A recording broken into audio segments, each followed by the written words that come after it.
afternoon. It's Wednesday here at McCollum on Business. I'm Stephen McCollum, and for the next 30 minutes or so, I'm going to get you updated on what's happening around the business world, happening around the government side that affects the business world. Specifically, we are awaiting a Fed decision. Should be coming out any minute now as well. So, that's obviously the big focus today. And then with us being off yesterday, first of all, I apologize. Had a flat tire issue I had to go deal with the 17-year-old's car. Of course, glad I did. It took several hours to get done. We talked about that on the main event earlier today as well. So I appreciate you bearing with me there yesterday, but a lot to go over today. So let's get right into it with that Market Watch. As soon as the Fed decision is made, well, you'll hear it from me. We'll jump in and break it. But markets are pretty much just there today, right? They're waiting. Investors are hoping for a Fed rate cut. More easing of the monetary policy is what they're hoping for. There's been no anything leaning to that is definitely coming down this pipeline yet. We'll get that answer here during the show. But right now, the Dow Jones is up 250 points right now, 47,780.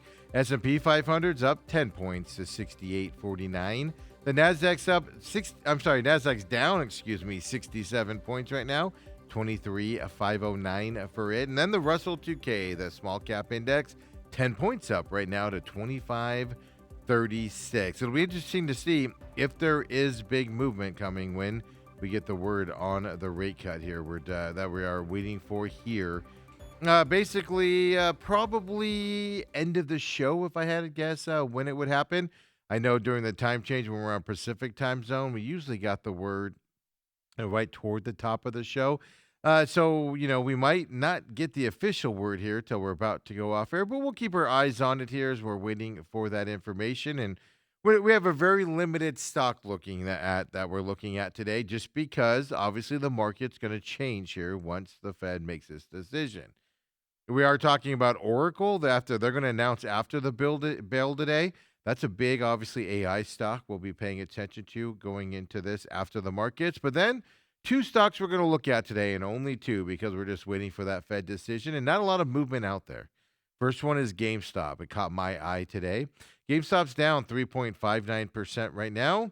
Well, the company posted its third quarter results, and folks, they were not up to par at all. They earned 24 cents per share. They had revenue of $821 million as well. Well, the analysts wanted $900 million in revenue for them, so obviously missed the mark there on the revenue side.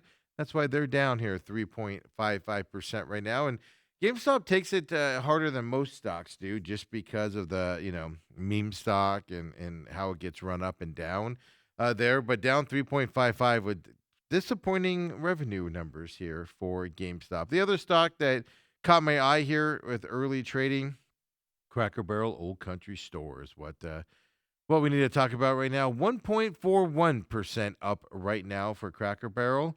And, Cracker Barrel and their history and the issues they ran into this year with their logo, redesign of the stores that they've since walked all the way back.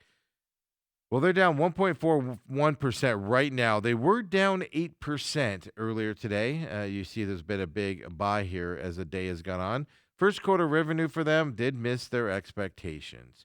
Cracker Barrel posted the top line result of $797 million.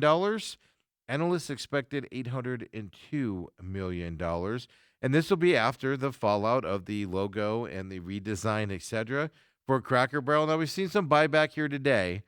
But they were down over 8% earlier today, and now they're up 1.41% as the day has gone on for those. So those are the two stocks that have kind of caught our eyes here today.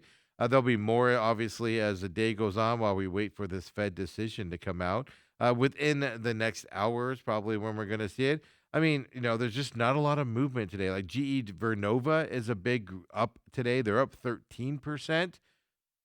That's happened as the day goes on. Uber Technologies is down 6.821% right now as well. But everybody is just kind of sitting here waiting for the Fed decision. So let's get into the national and local stories that you need to know out there. And first off, yesterday on Tuesday, U.S. job openings report did come out. Well, and they barely moved here in October. It came in at 7.7 million jobs openings, and it's a lot of this has to do with just the uncertainty of where the economy is headed right now here in America. The Labor Department reported these numbers yesterday, and employers posted that 7.67 million vacancies in October. That's very close to the 7.66 million from the month prior there in September. The job openings and labor turnover study, that's that JOLTS report you hear about. It was delayed, obviously, because of the government shutdown. It also showed that layoffs rose to about 1.9 million people and jobs, most since January of 2023. The number of people quitting their jobs, that tells you the confidence in the market. People don't quit jobs if they're not sure they're going to get another one, right? For the most part. Well, that fell in October as well. Not a lot of people quitting their jobs. Layoffs are up there. We gave you that big layoff number on Monday as well for the whole year and what we've been looking at here. So that jobs report number came out. That's a big deal because of the Fed meeting today. Economic uncertainty, job numbers. If there is going to be a rate cut, which, by the way, the market is leaning toward there will be a quarter cut here coming up later on today when they announce it. Interesting that that's the case because there's been a lot of signaling that it's not guaranteed of a rate cut by Fed chairman, Fed members as well, and some of these reportings out there. But enough of these reports, like that job report we just talked about, have come in underwhelming. And we saw the ADP report earlier a couple weeks ago as well, and those numbers are leading people to think we are going to see the quarter rate cut here coming up today when they make that announcement. Now let's go back to Monday here with this announcement. It happened Monday afternoon. This has to do with China, NVIDIA, and America as well. Well, President Donald Trump announced that he will permit NVIDIA to export its artificial intelligence chips to China. And then, of course, other countries where they've been outlawed here recently as well due to tariff concerns, etc. So it's not a full reversal, but it is a partial reversal of those Biden area restrictions on those chip exports, specifically those high-end AI chip exports to countries like China. Interesting enough that we heard the rumors before earlier this year that the U.S. was going to get a percentage of the sales. It is official. The U.S. will gain a 25% share from the H200 chip exports, and that the trade will be closely monitored to safeguard America's national security as well. If you don't know what those H200 chips are from NVIDIA, well, they're high-performance processors. They help run all the big stuff out there, artificial intelligence programs, chatbots, machine learning, data center tasks is where those are used out there. Can now be sold to China, 25%. And I saw a couple articles yesterday afternoon that said President Trump called the president of China directly, or at least their people, and said, this is what we get out of it, you know? So if China doesn't want to support the U.S. government, well, they won't buy those chips, right?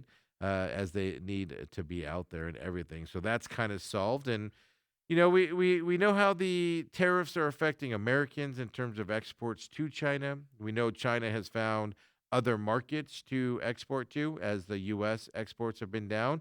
Well, we got some more data on this from the China perspective. China's premier, he came out on yesterday and he said that even though China's trade surplus has surged past $1 trillion, but he says that their economy has been affected by these tariffs that are hitting them from the Americans. So the premier made the remarks at the Forum of Top International Organizations that was held in Beijing. Top Chinese leaders are attending an annual economic planning meeting at the same time. Trump's higher tariffs on imports from China and other countries, well, that's dented the Chinese exports to the U.S. Remember, we gave you those stats a few weeks ago. It's huge, like 60%. But China has offset that loss there as well because they've done higher shipments to other global markets, specifically South America, if I remember correctly. China's custom figures reported Monday that did show that exports to the United States were down 29% just in November from a year earlier. It's the eighth straight month of declines for those imports, China exports into America.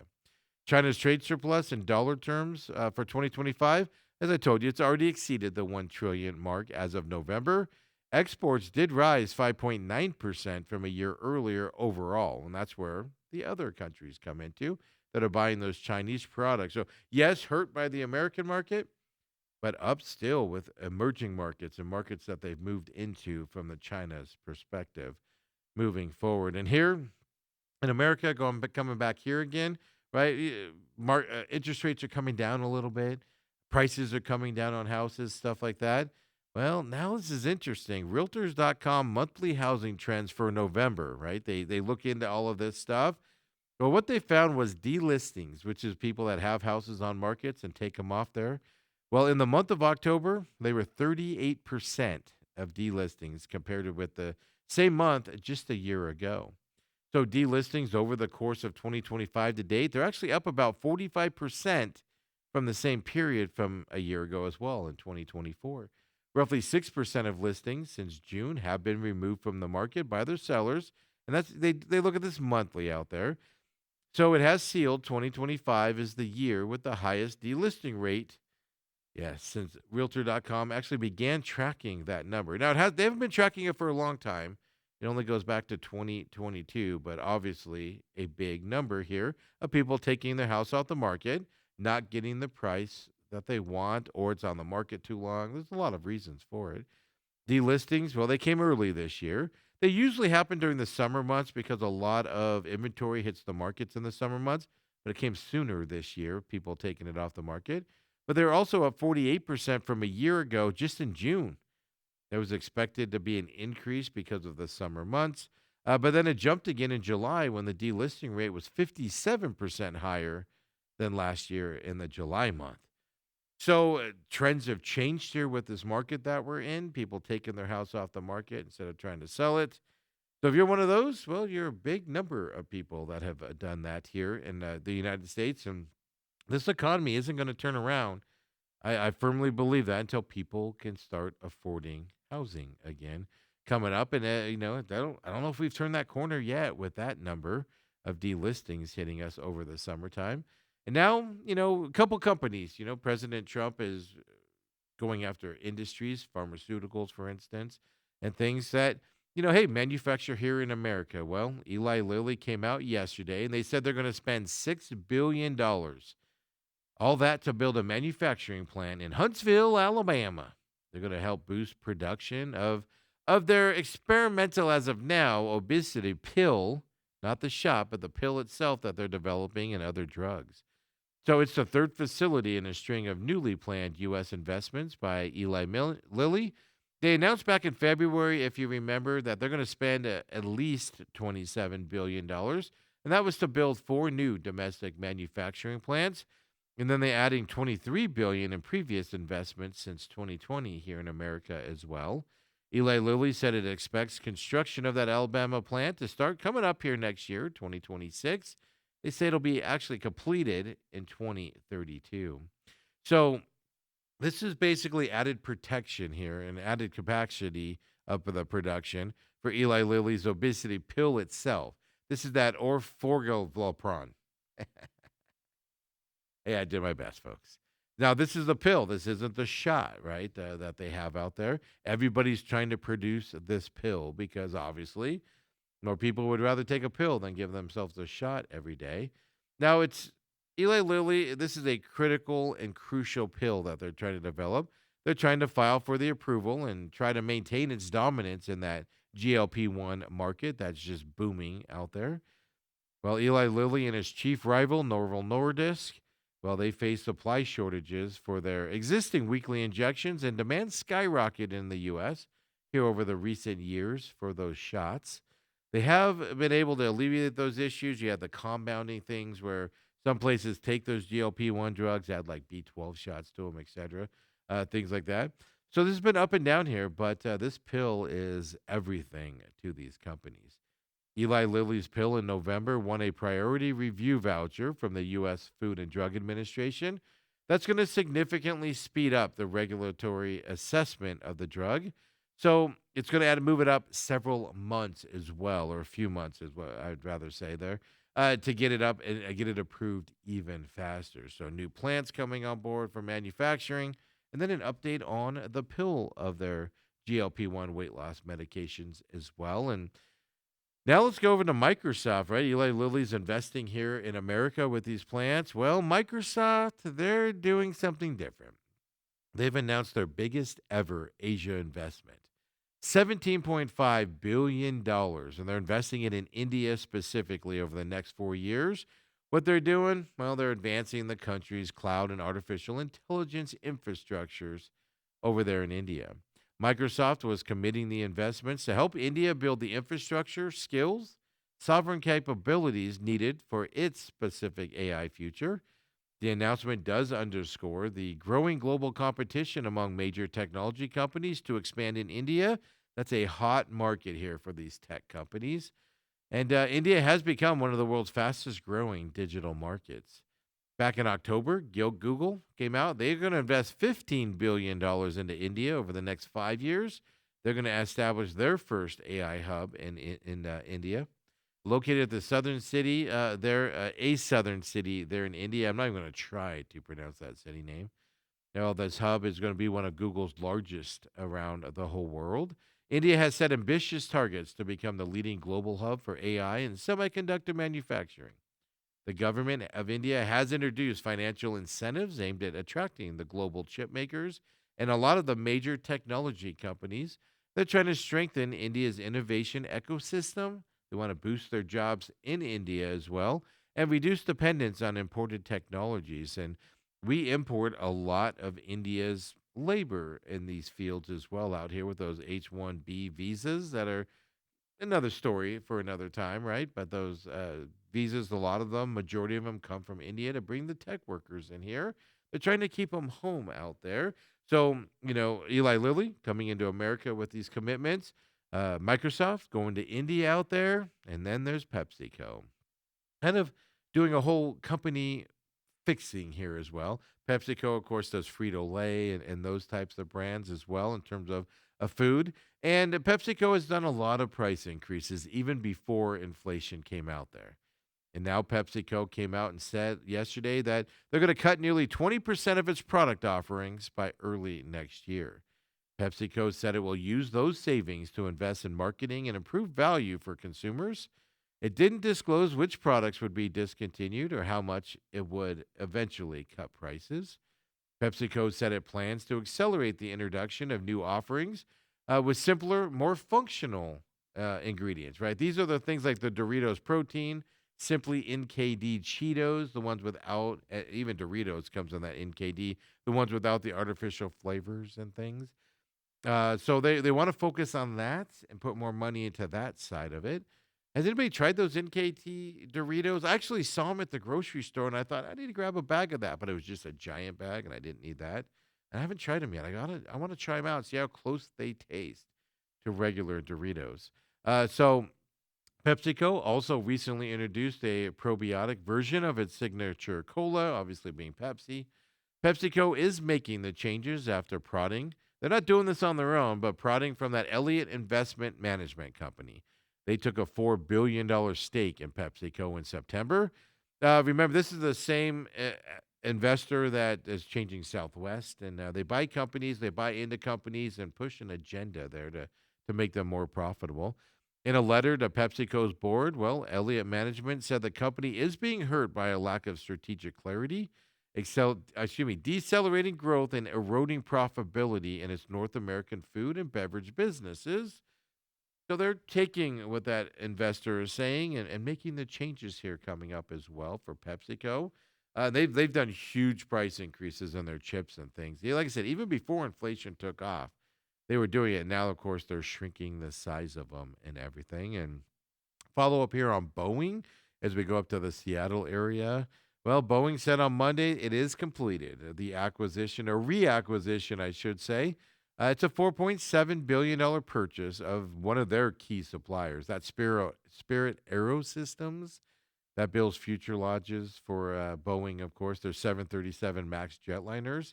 And they were the ones that kind of took the blame for that door plug falling out of that Alaska Airlines flight. Safety for Spirit Aerosystems kind of took a hit at that point as well. Well, the deal, we've told you about it over a year ago. It's finally closed now. It brings Boeing's largest provider of spare parts within the Boeing wings. Get the pun there. CEO of Boeing called it a pivotal moment for Boeing's future. Boeing previously had actually owned Spirit as well. They spun it off in 2005. It's based out of Wichita, Kansas, if you know the area. So they are basically bringing the company back under its wing, as I said, and it reverses a long-time Boeing strategy of outsourcing major work on its passenger planes. Well, obviously that didn't work out too well. It faced mounting criticism in recent years as manufacturing problems at Spirit, disrupted production. But then, of course, the errors and safety concerns with that door plug is one example of those coming out as well. So bringing it back in house here and hopefully getting some more success with those issues that Spirit Aerosystems had out there. So now, look, we're waiting for the Fed decision to come out here. Probably be out here in the next half an hour or so. We're going to keep rolling here with the show. We have no more stocks to look at. We looked at GameStop and Cracker Barrel. It's just the market is just kind of where it's at. I'm going to look and see what is driving, if I can find anything on what's driving those big movers today. The one way down, Uber Technologies, even DoorDash is down 5.446% right now. And GE Vernova. I'll see if I can find anything during this break at least. Folks, come on back. It's McCollum on Business, Wednesday edition.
And we're back here, Wednesday's edition of McCollum on Business. Appreciate your patience yesterday with me having that emergency tire issue I had to go take care of. But we're back here today waiting for the Fed's decision here.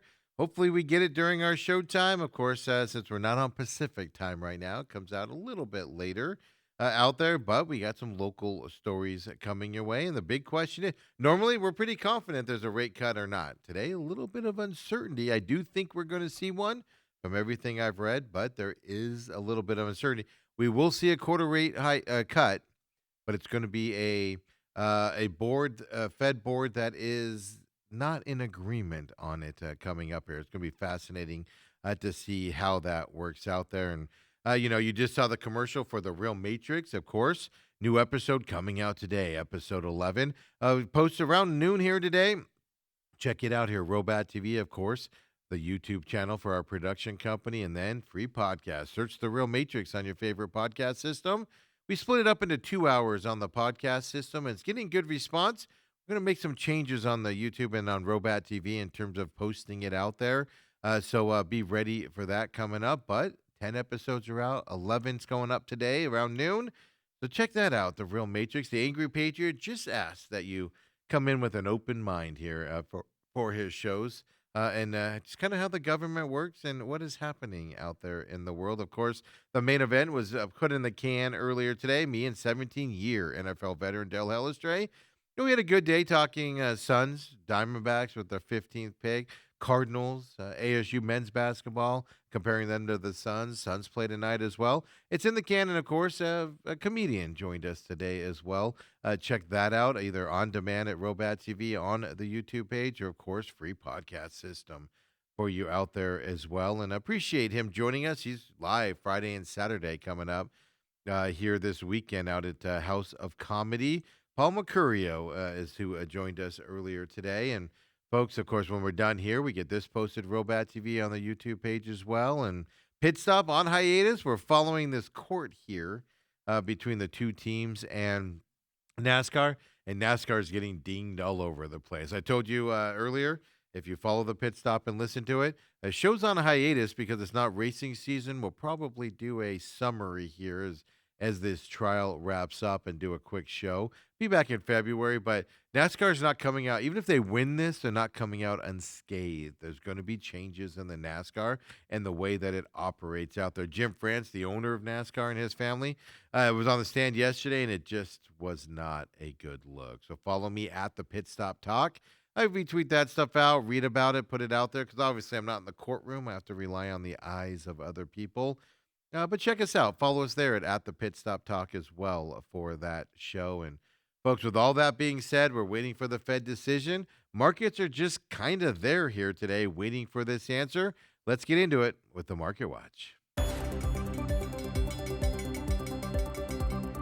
As I said, though we have the two graphs for you, I look to see some stocks are making some big moves. We'll talk about them here in just a second, but Dow Jones is up to 208 points right now. S&P is basically even, up zero point 0.4 right now in terms of points. Nasdaq's down 47 points as of right now. Russell 2K's up 9 points, and then Bitcoin trading in that low 90,000 range, 92,157 for Bitcoin here today. I told you before of a couple stocks making some big moves, and we don't have the graphs for you here. I'll just tell you Maple Bear, which is Instacart out there. DoorDash is down today as well, as we talked about as we saw the big movements. And this has changed recently. What's happening with Maple Bear and Instagram or Instacart, excuse me, and what's happening with DoorDash? Well, they're taking a hit today because and Maple Bear's down about 6%. That's the parent company of Instagram. I'm sorry, not Instagram, Instacart. Well, Amazon announced in a blog post that its same-day perishable grocery delivery service that we told you about a couple weeks ago. Well, it's obviously a direct competitor to companies like DoorDash, Instacart, etc. Well, they said Amazon said it's expanded to more than 2,300 cities and towns. They said you can get your delivery within 30 minutes, is what Amazon is saying can happen to you out there. And so it's grown its perishable selection available for same-day delivery by over 30%, Amazon has, they say. They expect continued expansion into more areas into 2026 as well. And then there was a study put out there. It's a separate study from anything having to do with this.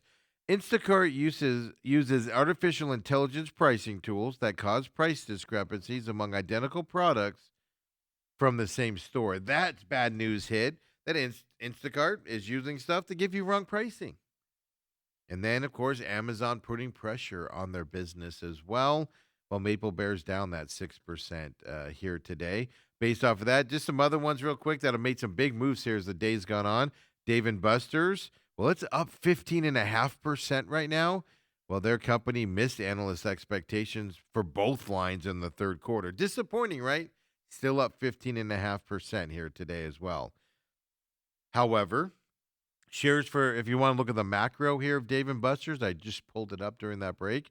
Well, Dave & Buster's shares are down more than 28% this year, and that includes the 15.5% increase that they got today on there as well, even though they missed their things. What's going on with Dave & Buster's behind the scenes is kind of something to look to. GE Vernova, I told you, is a big mover here this afternoon. It's kind of happened since we've been on air.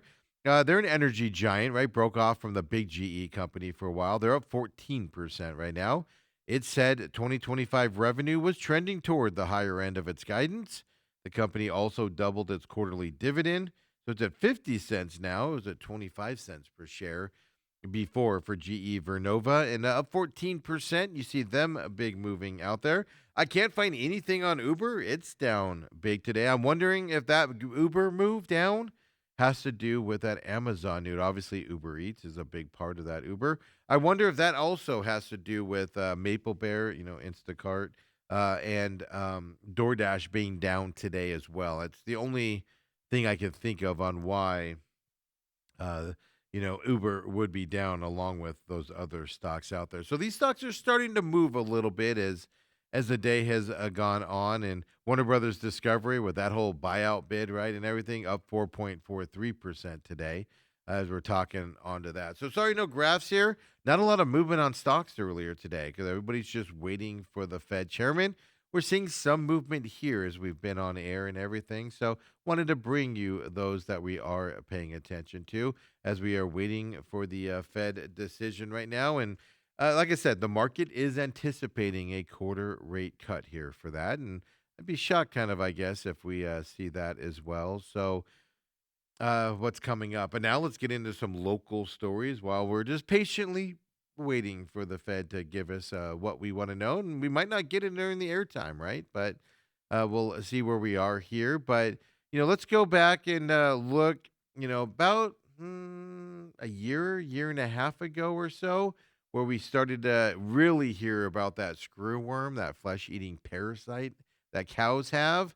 Well, it's been about a year since Mexico reported its first case of that screwworm out there. And they had that case down on the Guatemala border, is where they saw it. Mexican Agriculture Secretary did come out and say his country's cattle ranching industry is in a position to resume exporting to the United States. That is partly why our meat prices have gone through the roof is lack of cattle because there's no exports and stuff coming from Mexico. The United States has paused those exports from down south, off and on, but it's been stopped for a while now again over the past year because they're protecting the U.S. cattle herds from that New World screwworm, is the exact name as well. So it's deadly to warm blooded animals, and it'll decimate crops if it gets up, obviously, into our cattle herds up here as well. So obviously, no imports, exports, getting cattle from down there. Well, that has deeply affected ranchers in Sonora. They've been barred from exporting their cattle across the border for several months. No reports, though, of the parasite have come into that specific area of Mexico. It didn't get any farther north than the Guadalajara border down there in Mexico, and but it has stopped, and it is affecting everybody as well, including us as consumers. Mexico has been modernizing inspection points throughout the country. They want to make sure they're doing that because it can work its way up, and they haven't found that yet as well. But also, Mexico is working with the United States to build and expand sterile fly production facilities. That's how we eradicated screwworm here in America many, many, many decades ago. Was we made them all sterile and they couldn't reproduce and they just disappeared. So the facilities produce flies that do not have offspring when they mate. They have actual buildings that do this, folks. So they say that's the most effective way to dwindle the population of the screwworm and to just eradicate it altogether. Mexico has been able to contain 99.9% of cases far from the U.S. border, in the very far south of Mexico as well. Now they do say Mexico does that. Few cases detected in northern parts of the country. Well, they haven't led to a spread of the any of the screwworm there in the northern parts. The U.S. Department of Agriculture has not indicated when it will reopen the border to cattle to come back and forth. But we look at there's going to be a rush for cattle to come up when it comes up here, obviously. Get those meat prices down here, and with our cattle herds being sparse and not being replenished and things to that effect, it's causing our meat prices to go through the roof. Hey, if you're like me, you commute far to work. I'm about 40 miles roughly, and depending on the day, today coming in, left early. I was all excited to get here early, and boom, accident on that North 202, right around 30 or 40th Street, I think it was there. Happened right before I got there, so I was able to get past it within 5 minutes or so. But now we can put numbers to how much of our life is wasted in our cars driving to and from work commuting. Yeah, a recent 2025 report shows Phoenix drivers 42 hours in traffic congestion is what you lose here in 2025. You want to put that to dollar figures? Well, it's around $774 per person. This is all from the 2025 INRAX Global Traffic Scorecard that they come out with. So that sounds like a lot, right? That's a lot of hours, 42 hours in traffic congestion. $774 is what it costs you in your pocketbook. Well, it sounds like a lot, and it is, but it's actually could have been worse. Yes. Phoenix actually ranked better than the national average for time lost. It was total valley congestion costs adding up to about $1.5 billion total here as well. We get this story from the business journals and also ABC 15 did a big report on this as well. So the key details of this 2025 report, as I told you, 42 hours per driver. $774 is the cost per driver. Total cost, as I said, $1.5 billion for the whole Phoenix area. Well, we actually dropped in the rankings, though. Yes, we dropped to 22nd. Yeah, we were 21st last year. Small drop. I'm sorry, we were 23rd last year. So small. I'm sorry, I have it backward. We were 21st last year, 22nd this year. We got better. But it's still better than the national average as well. So the delays were 3 hours more than the 39 hours lost that we had in 2024. So yeah, whew, screw that math up there, didn't I? But hey, that's how much it costs for you commuting to and from work with the congestion out there. Now let's move over to the Chandler area. Speaking of traveling across town and everything. We know we talked Monday about that big blue project down there in Tucson that the city's moving ahead with. People don't want it down there. Data centers out there in Mesa causing your electric rates to go through the roof. Well, Chandler's about to have the same issue here because the city of Chandler is set to finally sit down and have a meeting here on the data center projects. And this has some heavy hitters behind it. For instance, former U.S. Senator Kristen Sinema is behind the project as well. Obviously, the attention to this project in Chandler, this big data center, it's gotten higher attention after Kristen Sinema got involved in this. She actually appeared at a planning and zoning meeting urging the city to push the project forward. Obviously, you get an ex-U.S. senator involved. Interest raises a little bit as well. Now, this AI data center is by New York-based developer Active Infrastructure. Well, what's going to happen with it? Well, it simply depends on how this Chandler City Council votes. And the vote is coming up tomorrow on Thursday. The council has two related items on the agenda around this data center: a zoning ordinance and a developer agreement that sets up terms for active infrastructure. So Kristen Cinema, well, she's reportedly got wind of this project through her employer, and she works for a law firm out there. It's a law firm's called Hogan Lovells. That firm is working on another data center project with active infrastructure in a different market. And they obviously have a business relationship with them to move it here in this market. The site where they want to build this data center, well, it currently holds buildings that were made for orbital sciences back in the 1980s. It's near a wastewater treatment plant, which the CEO of Active Infrastructure says makes it a good site for the data center. Plenty of open land and big buildings can go up there. So, hey, if you're in Chandler, you don't want a data center, you know it's going to bring up your water, you know it's going to bring up your electricity price. Now, make your voice heard coming up tomorrow down there. Otherwise, you're going to get. I got news for you. You're getting it regardless of your complaints. But sometimes it's just good to let your voice be heard, even if they do override it and move forward. So down there in Chandler, that vote's coming up tomorrow. Now let's go to North Phoenix here. Got a follow up on that TSMC, right? Taiwan Semiconductor Company. This is that campus expansion that they're doing up there by that big, huge kickback here from the community up there on getting this area done. And now here's the problem, though. The expansion is clearing hurdles that it needs to get through the government, even though concerned residents have ramped up an opposition campaign as they are getting closer and closer to final approval. The City of Phoenix's Planning Commission voted during a December 4th meeting. Yeah, they're going to recommend approval for rezoning measures in the North Park Master Plan community is the area we're talking about. This is where TSMC is planning to expand its campus south of its existing plant that's already been zoned and obviously is being built up there. Phoenix City Council will have the final say on officially rezoning the site at its December 17th meeting coming up, and you can speak in that meeting as well. This planning commission decision will proceeds other key steps in the expansion process. On January 7th, coming up, TSMC is planning to scoop up a 902-acre property that's part of that North Park site. That's currently state-owned land in that auction that they're winning. That's an auction that's going to happen, I should say, that they hope to win up there with that $197 million starting bid. And they want that land, folks, and they're not going to lose it. But yeah, record huge starting number there at $197 million. The opposition group, well, it's led by a lot of people out there, a lot of people involved, but the Stetson Valley Homeowners Association is leading the opposition group. They say the rezoning process is being fast tracked, and they have a bunch of worries around the environment and conflicts of interest they say aren't being addressed by anybody, right?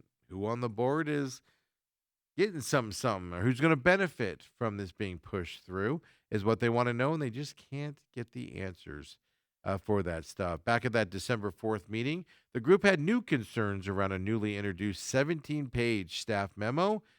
Well, the staff memo came out. They wanted to make various changes to it, including changing the percentage of acreage that is designated for industrial uses. And look, they're just getting kind of shut down here up there by the people approving this here for TSMC. And this is unfortunate news, but I got bad news for you. It's probably going to pass. And that can they make enough changes to make it bearable is the question. And that's our last story today. But I was reading earlier about BNSF, right? They were kind of rejected, and zoning was not approved up there for that big one out, a big warehouse and railway site there up in out by Whitman. Well, they're still moving ahead with that project with new things, and they're still pushing ahead on it to get that project done out there and make the changes to make it happen. So it's a multi-step process. You saw it with Axon up there in Scottsdale as well, where they were kind of rejected, and then City of Mesa just goes ahead and makes a new plan with them, shrinks those apartments down, and approves it to go through, taking it out of the will of the people. Big money ends up winning when they really, really want something when it comes to your city and federal governments out there as well. So we'll have to see on this TSMC side. I don't mean to be negative that nothing's going to be able to change. It's just, can you make it palatable with these governments and these companies? Can you make it palatable to be accept it being built out there? So, folks, that's our show here for today. We're still waiting that Fed meeting result here. Here's what I'm seeing as of right now. Obviously, they haven't made their announcements. We're probably 20, 30 minutes away from that. We'll talk more about that tomorrow as well. But the expectation is, as of this morning, third straight interest rate cut here today. And the thing that you'll pay attention to. So I think now the question isn't a rate cut.